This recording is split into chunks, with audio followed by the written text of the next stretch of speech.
All right, welcome to another episode of Medicine Mondays. Yours truly, Dr. Pierre, and I have a special guest. I will be honest, right? When I look at my numbers, right, I know who typically listens and watches, right? The ladies of the Lunch and Learn community, y'all been holding me down for a decade plus. So anytime I can get a show to really focus on you guys, anytime I can get a guest to really focus on you guys, I like to just sit back. And I think you're going to enjoy this one. I do think you're going to enjoy this one because I gotten some requests like, hey doc, like that's cool. You're talking about blood pressure. That's cool and all, but I like to look good too, right? Like let's make sure we dive in on that. So Dr. Smith, first of all, thank you for taking the time out to join the Lunch and Learn community. I always give my guests, I said, this is your platform. This is your time. And my Lunch and Learn community will definitely welcome you with open arms. So again, want to give a personal shout out to Dr. Smith for joining the Lunch and Learn community today. Thank you, Dr. Pierre. I appreciate that.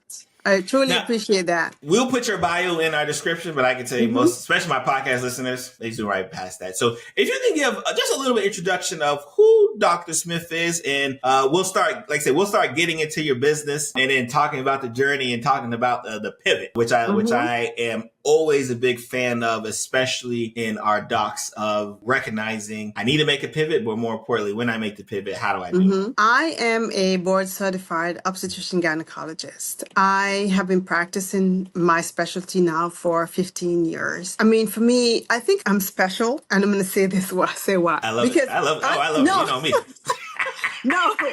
No, as you know, like most people will go into medicine thinking that they want to do something, or sometimes they have a difficult time making up their mind what they want to do in medicine. But that wasn't me. I actually went to medical school knowing that I wanted to be an obstetrician-gynecologist. Yeah, and I wasn't deterred at all. Actually, the only other specialty that I considered was surgery. I can see that. And I tell people all the time, because I think a lot of the general public downplay how much surgery obstetricians do. Yes.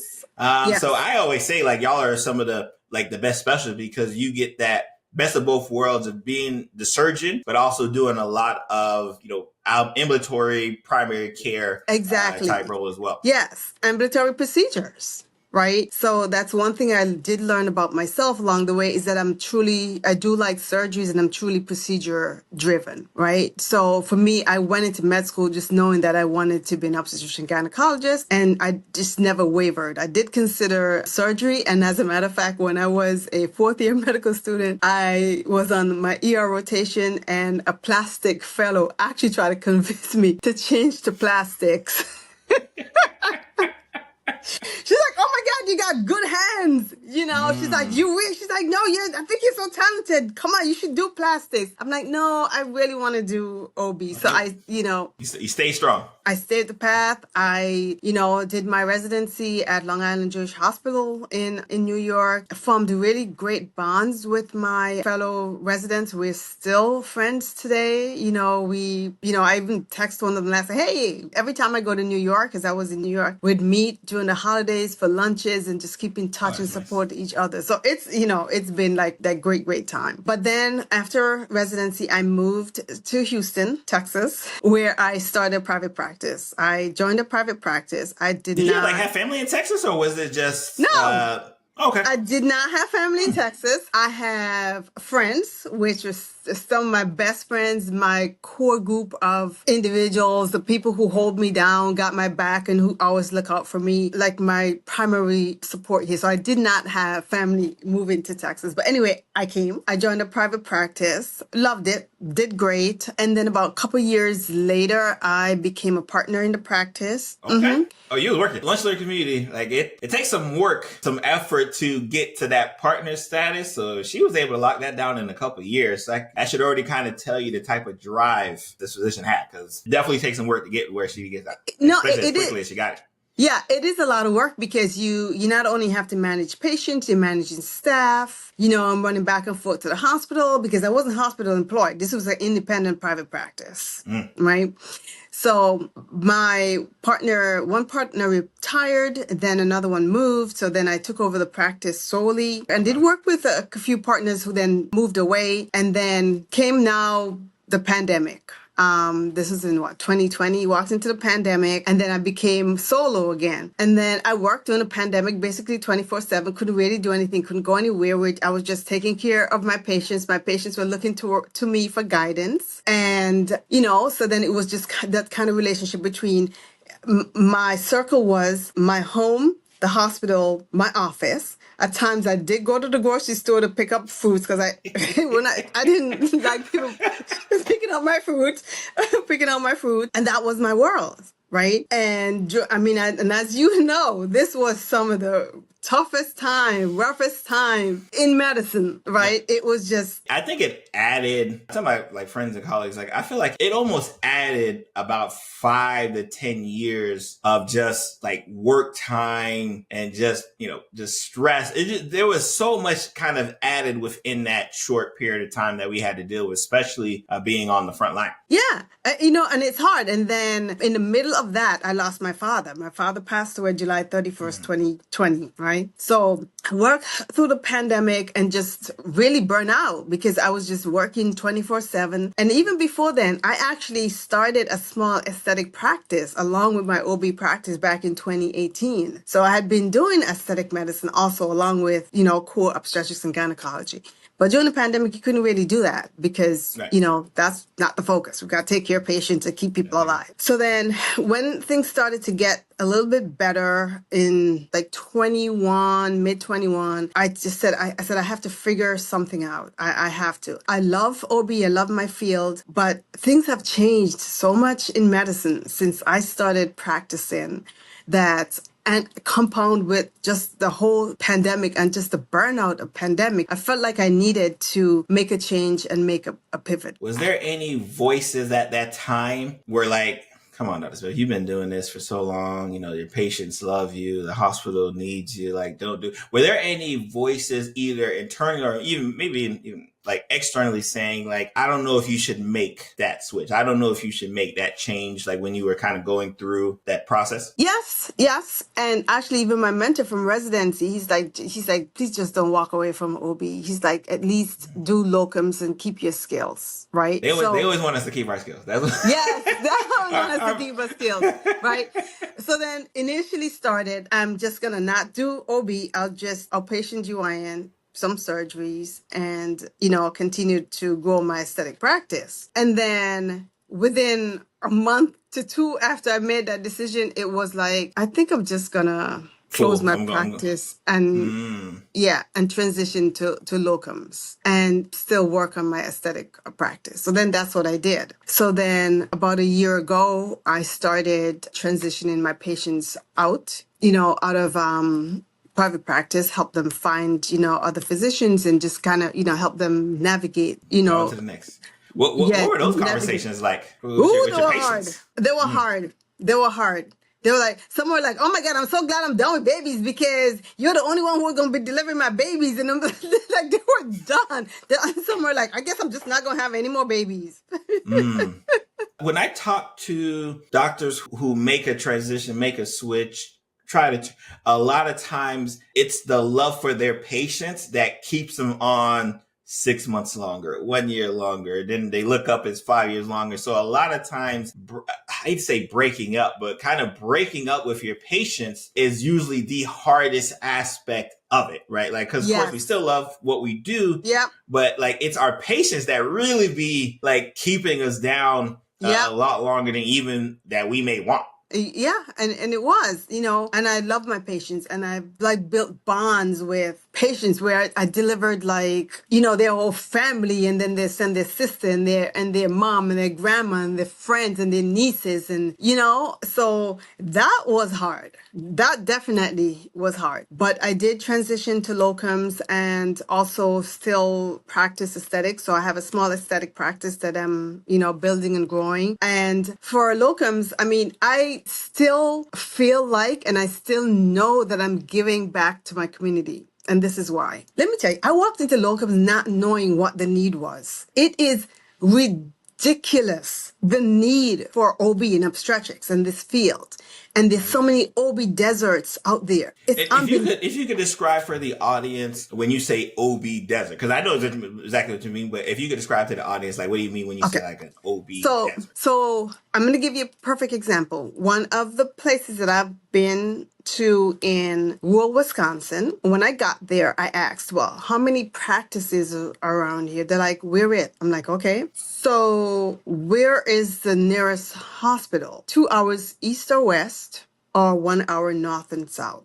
I'm like, oh. Interesting. All right. Because I'm visualizing that. I'm like, okay, hold on. Yes. Right. So, and they had, if I remember, like 4 people in that practice with a deficit of 2 physicians, right? So not enough physician to meet the community need. Interesting. And Right. that's just one area. Like this is kind of happening nationally. This is happening nationally. So I get calls all the time, right? Like, I can tell you I was back and forth texting with a recruiter last night up to like after 8 o'clock, right?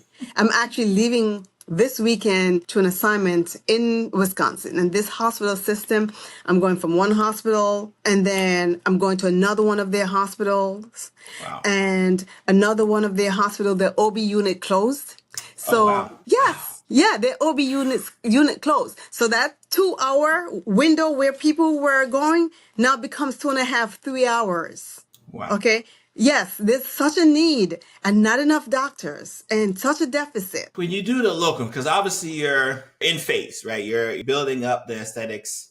And I want to talk about kind of the origins aspect of it. How do you know when to say, you know what? I got to put a little bit more emphasis on even though, yes, I know the need is there. I know there's deserts everywhere. How do you know when to say, you know what? Nah, I got to focus on what I got going on with my aesthetics right now. So how do you make those decisions? Is it just kind of like thought out, yeah. like schedule wise? Or Yeah, it is scheduled out. So what I do is I will make a decision to how many days or weeks per month that I'm dedicating to OB, obstetrics and gynecology. And it's typically 1.5, maximum 2 weeks per month. Wow. So I would going to these practices, hospitals, take your patients, take your calls, relieve the doctors who are there because they're on a hamster wheel. They're on the same hamster wheel that I just got off of. I was going to say that because it sounds like they yes. were in the position that kind of you were in where yes. like they're the only ones and you're almost like their lifeline, like when yes. you come into town. Yes, exactly. So they're on the same hamster wheel that I just got off of, so they're so thankful and grateful for my help. So, I mean, I truly feel appreciated. And I make friends everywhere I go. So even with the nurses, I've made friends and they'll call me, they'll tell me, hey, Dr. Smith, this patient is asking, when you're coming back? I'm like, this patient wants to see you. I love that because one of the beauties of being a physician that we can change so many lives, make so many connections with very little, like FaceTime, right? Like we don't have to see you a lot, right? To have that strong connection built there. Like I can go there for about a week and a half and people are still asking for me 2 weeks later, 3 weeks later. And that's one of the beautiful things, especially like yours that I feel is probably obviously one of the most intimate specialties. In that regards, where you kind of have to have that type of relationship with your doc to obviously, fulfill and get as healthy as you need to be. Yeah. So that is great. And then, and still, even my patients that I took care of, they'll still reach out to me. They find me. They find me on social media. They find me on Instagram.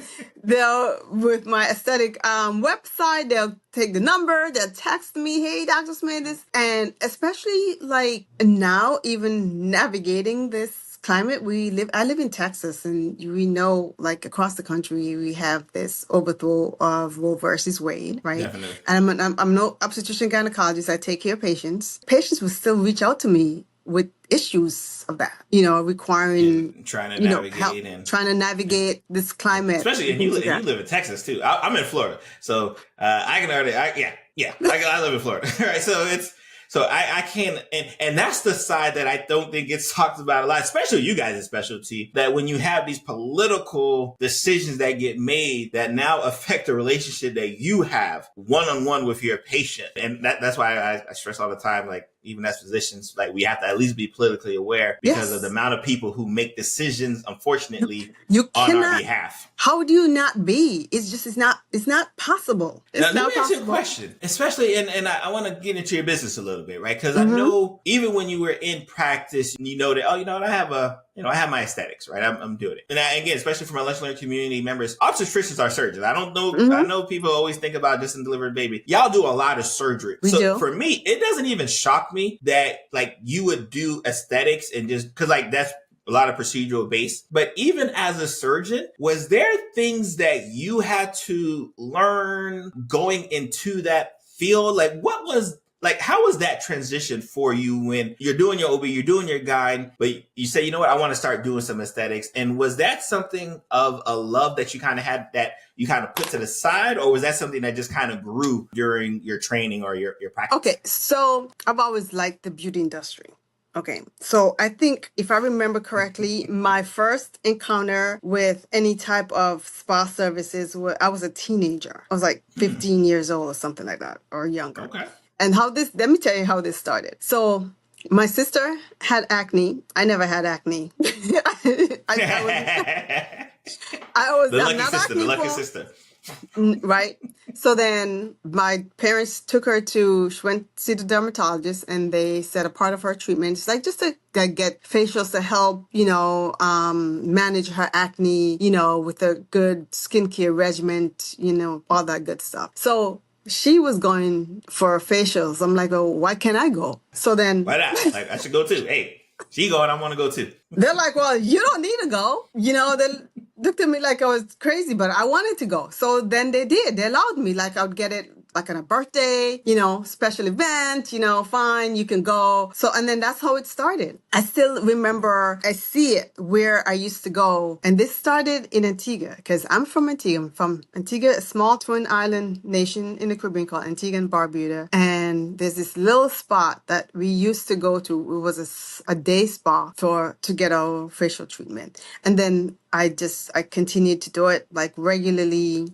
Even before med school, I'd go. And then that's just how it started, with just the skincare. So then it was, I believe, 2018. I told my best friend, one of my best friends from medical school, Dr. Nia Johnson Jones, I said, hey, let's go take some injectable courses. So I took her, we signed up for it here in Houston, and that's where it started. And for lunch and learn community members, these types of courses isn't out of the ordinary. Like I talked to my dermatology friends who even after they go through residency, typically have to go to a course like this kind of after the fact, which you would think they would teach that in dermatology. No, they don't. But I guess not. Like, I guess they're all diseases. So it's not out of the ordinary to have to go through, almost like a post training after the training. So now, was it easier for you since you were a surgeon? Like, was that easier process? It is, because one of the things that I told a lot during my training, is that they're like, you have good hands, you understand tissue plane. And that's from operating, because you have to, as a surgeon,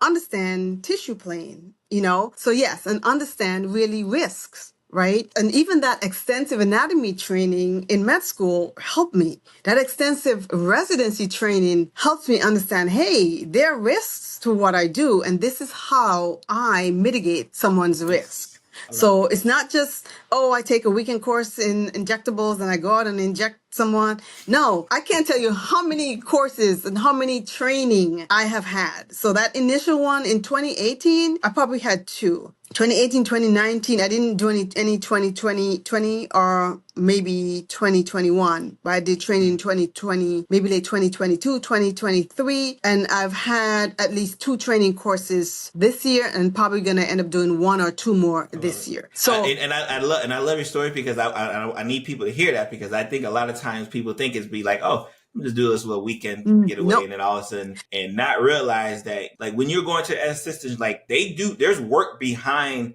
them getting to the point where they can service you, more importantly, service you correctly. Correctly. So understand that, this is a surgeon who says she has to go to trainings after trainings after, like she has to keep on going. Like it does not stop. Yes. So when people are trying to figure out who to go to, there's some questions you should be asking. Yeah, you have to train and train again until you perfect your craft. And even then, because honestly, what I learned in 2018, the way I injected back then is not the way I do it right now. Because you just learn and you learn new. Now, has there just been like new advancements that have occurred that you've had to update yourself on? Yes. To say like, all right, yeah, like what I used to do in 18, 19, like we don't do that no more. We don't do that no more. Exactly. Yeah. So for you to become proficient and skilled at what you do, you have to put training up front. And you have to know that you're going to train and train again and update yourself and learn new technique and hone your craft. And that's the only way you're going to get good, become excellent at what you do. Right. So, I mean, and I'll get. Now, do you ever see a time?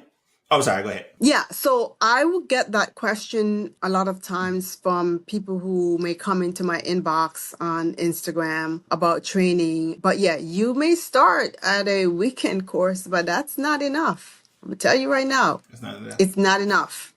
Yeah. And I love that because I talk to a lot of physicians, right? And again, I talk about how COVID has really not only sped up the time course for a lot of physicians, especially colleagues who got out I got out of residency in 14, right? So I'm like a decade in, and even residents who are my age or attendings now who are my age are looking at, all right, what's my next step?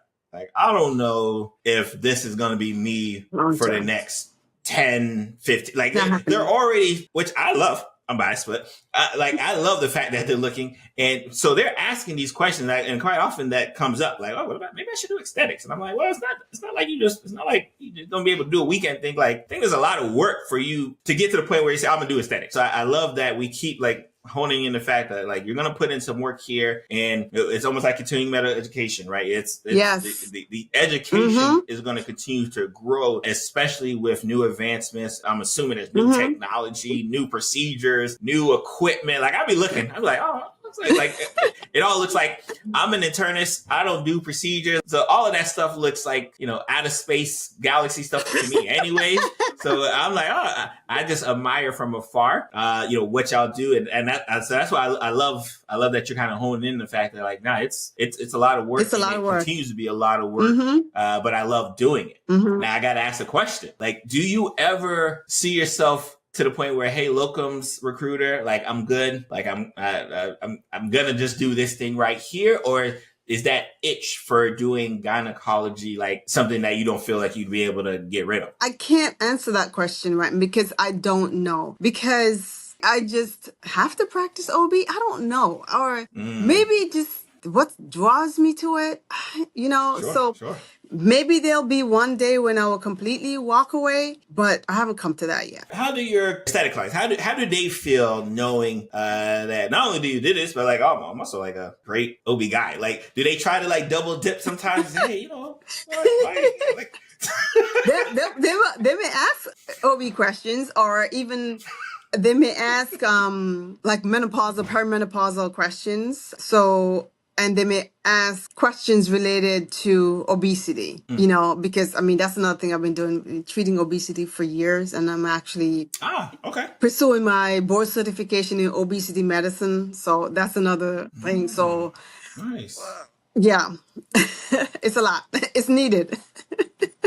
Definitely. Oh yeah. Oh, 100%. 100%. And I think, what better practitioner to kind of have that one that already kind of focuses on that aspect of beauty fact and already focuses on the aspect of health, right? To make sure all right, if there's not only do we talk about obesity, right? We know obesity, there's lots of issues associated with just kind of hormone dysregulation and all the things that I'm assuming, again, I don't know, you'll have to answer, will affect just how you look, how your skin looks, and make your job a little bit easier if the other side is taken care of as well. That's true.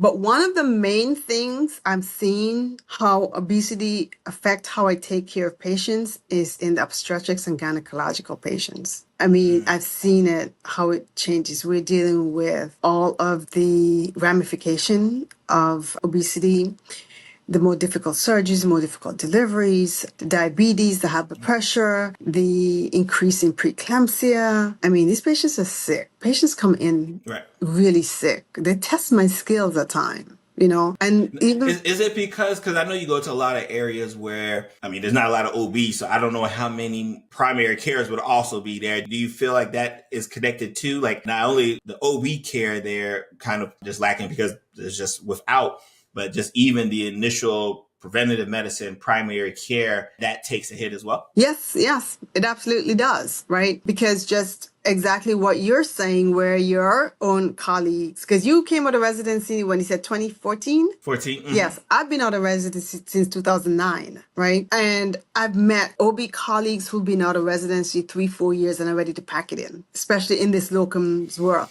So I know you're experiencing that. I'm experiencing that also. So it's just a general lack of care overall. It's not just OB, just general medicine, internal medicine, pediatrician, pediatrics, family medicine. There's a lack all around. So it's becoming really hard for patients to navigate this healthcare system. It really is. Going on your aesthetics, is there certain things that you just love doing? Is there a certain, and like I said, I'm naive. I can't even tell you the different factions within aesthetics. I don't know if I assume there. I don't know.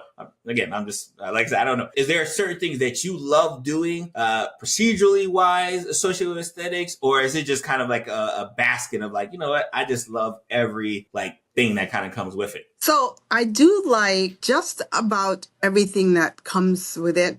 I don't do anything that I don't like. I'm trying to think. Because to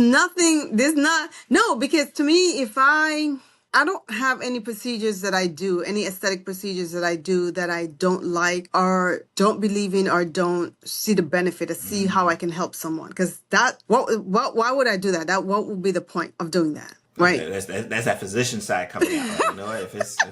We're not doing harm. There's no do no harm here. Right? So if I don't see benefit, it ain't happening. What are some of the procedures that you like doing? What are some of the procedures, especially in your general practice, that you like doing? For me, or did you do the most of? I should say, probably. So besides like the filler and Botox, okay, fine. I like PRP. So, PRP is platelet rich plasma, right? Has tons of benefits for things like hair restoration. It's hair restoration. Hey, lunch alert community. I saw me prick. I'm like, oh. It's a biostimulator, so it helps you regrow or reproduce collagen that we lose as we age, right? So you can definitely use it different places, like in your face. Another way I use PRP is for women with sexual dysfunction. There's a procedure that I actually really like doing called the O-shot, right? So for women who it's actually even really good for lichen sclerosis. Patients who have had that I'm familiar with. That I can okay. Women, I'm like, but I'm anorgasm, vaginal dryness, in that menopausal, postmenopausal, perimenopausal state. It does help that. The way it works is that I draw your blood, put it in a particular machine that's used for PRP. I resuspend the platelet-rich plasma in bacteriostatic saline and inject it into the vaginal area. Hope I can say that on camera. It is on the top of the Into they know this is a health podcast. Okay, good. We're gonna be talking about. All right, it's actually injected close to the clitoris and anterior vagina, and and for me that procedure is easy because I'm a gynecologist. I've been operating in the vagina for the past 20 years. You do that. You do that easy. So, you do I can close my eyes. I can close my eyes and do this. Yeah. So I've seen that really benefit women. Is it like an immediate? Do they get do you see like an immediate response, or is it like a 4 to 6 week type thing? Okay. So one of the most immediate response that I see is for women who have urinary urgency. That is almost like 24-hour UC improvement. The other improvement comes over time. You start noticing 4 to 6 weeks, 12 weeks, and it lasts about a year, 18 months. Now, wow. Okay. I have patients who've had like breast cancer, who've had chemotherapy. So you're now postmenopausal from chemo and just from aging. And I've had a particular patient and she comes back for that O shot every year. And I've been doing it for her for 4 years now. years, and she travels far Amazing. for me to do it. So then this time she came back. She's like, oh, my gynecologist over where she lives. She's like, she says my vagina looks like a 30-year-old. I'm like, let me I love see. it. And I love it. she's 60. She's in her 60s. She's That's in amazing. her 60s. So when I did her O shot just recently, and I'm like, yeah, that is actually true. And you can see what vaginal tissue looks like in a young 30-year-old versus someone who is 50, 60 and older. It's usually drier. Atrophic, right? Yeah, it's atrophic, very easily, bleeds easily, very friable. At time, no, this 60-year-old woman had a vagina of a 30-year-old. It was Now, great. is that something that you have to convince patients, especially when they're coming to your practice, or is that like a word of mouth thing? Like people are like, hey, I heard you do the O shot. No.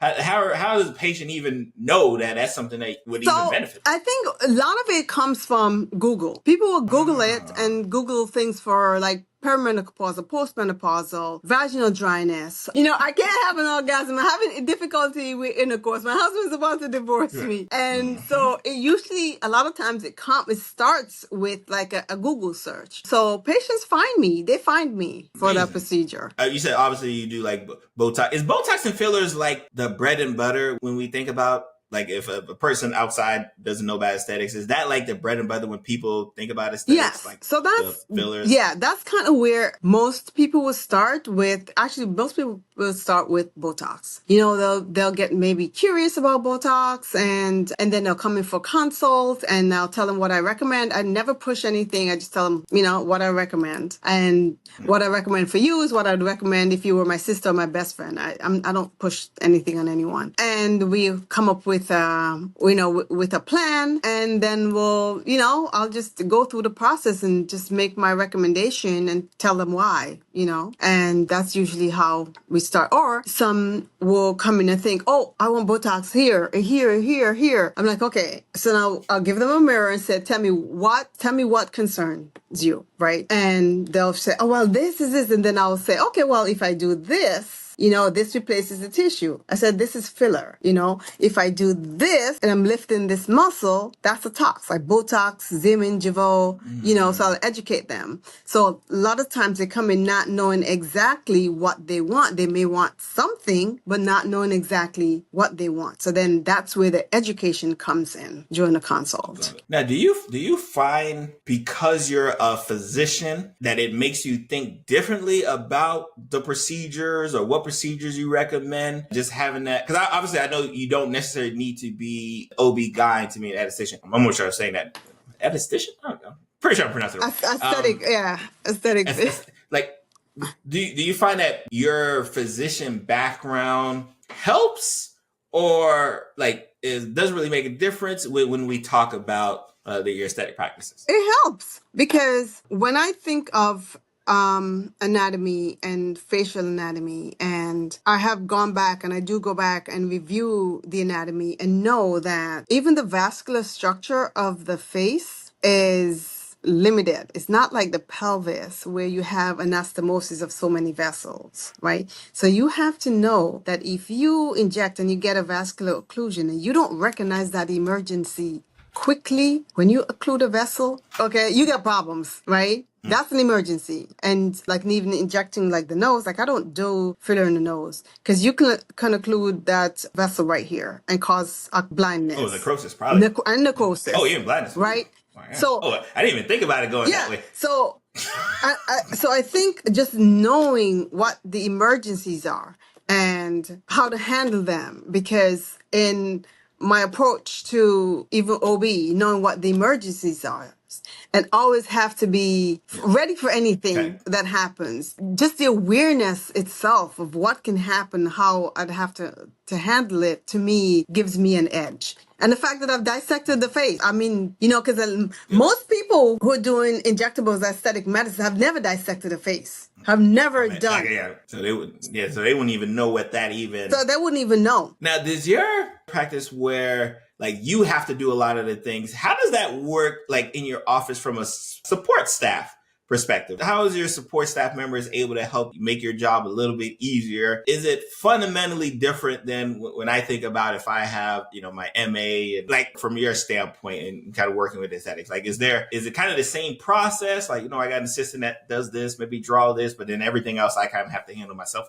Yes. So my medical assistant will draw the blood to process the PRP and process the PRP. Oh, because you're doing that in your office. You're doing that centrifuge type, like that's happening like.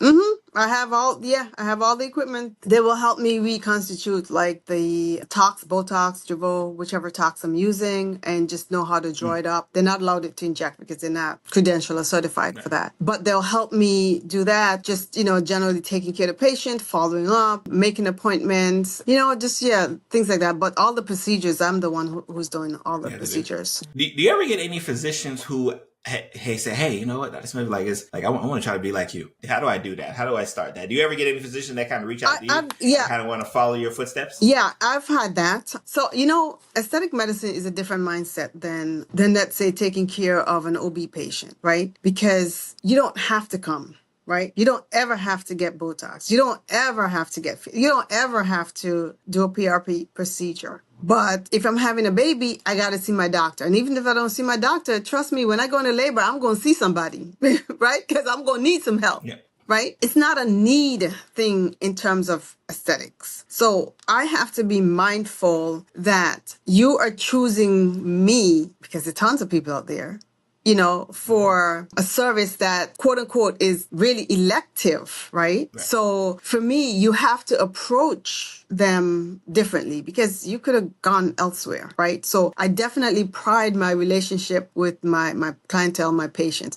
And one of the things I always find when I talk to my patient, I think I talk too daggone much because I get into no, I do, because I get into their whole life story of what makes them tick, what brought you to me, how, what makes you happy, how can I get you back to a better state of health and wellness and happiness. I get into, it becomes like a therapy session. Right. We can't help it. We can't. We just, once we get into that mode, we're just like, this is just what I do. Yeah. Regardless of what I'm doing, I might meet a stranger on the street and I'm asking like HPI type questions. Like riding the bike, unfortunately. Right? I'm just like, it can't get away from it. But I think because of that, I build these relationships with my patients because I end up probably knowing more about them than I should, even in the aesthetic realm. But then even with that, because I've met people who have lost people, and like even with me, like from the pandemic to now, I've lost a lot of family members. I recently, early this year, lost a really close friend to suicide. So it's been a season. So just being able to talk to people who have lost people, that has helped me. And I've had that recently also, just even I think I sat there and spoke to her for nearly an hour. Wow.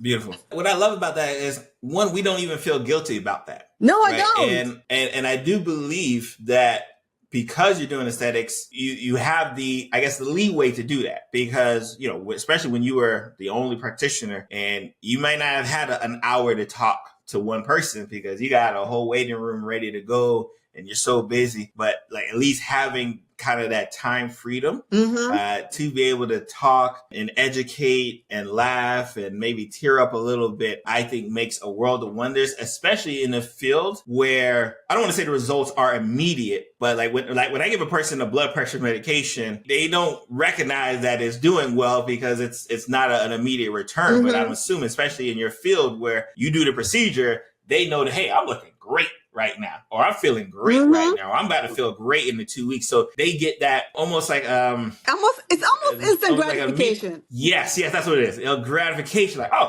and then they happen to also like you, right? And you actually like talking. So I could see why, especially in that field, how you could almost get like the best of both worlds.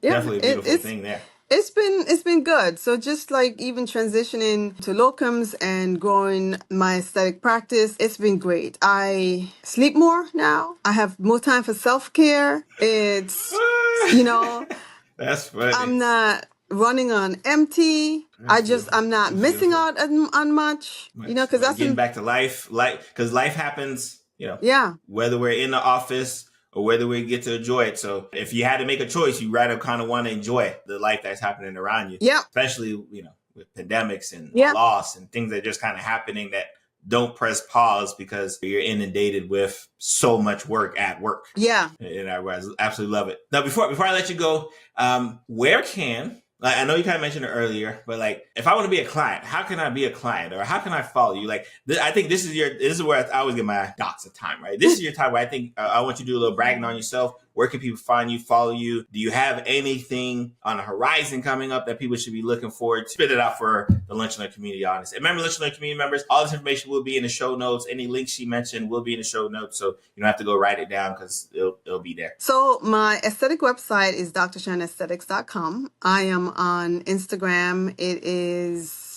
Dr. Sharon _aesthetics on Instagram. I am actually, I'm on all platforms, TikTok, Facebook. It's the same title. Same like username. Same username, yeah. Same username. I did start a podcast and I need to get back to recording. I was a little bit thrown off death of my friend recently, but I'm going to get back to recording. And that is a woman empowerment podcast. It's called Leading Ladies Lounge. Nice. Yeah. Nice. Okay. Not only do I love when my physicians say, you know what, I want to do something a little bit different, whether it be social media, aesthetic, career change, whatever. But I love when they say I want to do a podcast because, like, I think we need more podcasts. I think we need more physician-led. I just think I'm biased. I think we just need more physician-led things. Whatever the thing is, as long as a physician is leading it, I'm typically for that. So definitely, we want to make sure we throw our support towards the podcast, the videos, the social media. Like I said, we love social media, especially in this day and age. You just gotta be on social media. It's not even really it's not even an option. Not even really a question. Yeah. It's not even an option. And I'm actually going to be developing another podcast with other physicians called the Medical Collective also. So, okay. That's another one that they should look out for. And the username, the URL is going to be, the handle is going to be the Medical Collective. Yeah. Okay. That's amazing. Again, Dr. Smith, I always love and appreciate, more importantly, I should say, the time that, my physician colleagues take to talk to the Lunch and Learn community, educate the Lunch and Learn community, give them a different insight on what a physician is outside of, what they may know or what they may have seen on TV. Mm-hmm. So again, Dr. Smith, thank you for joining the show. If you're my YouTube watcher or my podcast, listen to Lunch and Learn with Dr. Pierre, thank you for joining that. It's been an amazing conversation and discussion, especially this O shot. I'm going to look into this O shot. Because like I said, I was like, oh, okay, I didn't know how to do that. But now that I know, right? Now that I know, if I have a patient who's having concerns, like, hey, did you ever think about the O shot? Like that's something I got in my back pocket to kind of like recommend. So I appreciate that gem for us. And thank you for blessing the podcast. Perfect. Thank you so much for having me. I appreciate that. Thank you.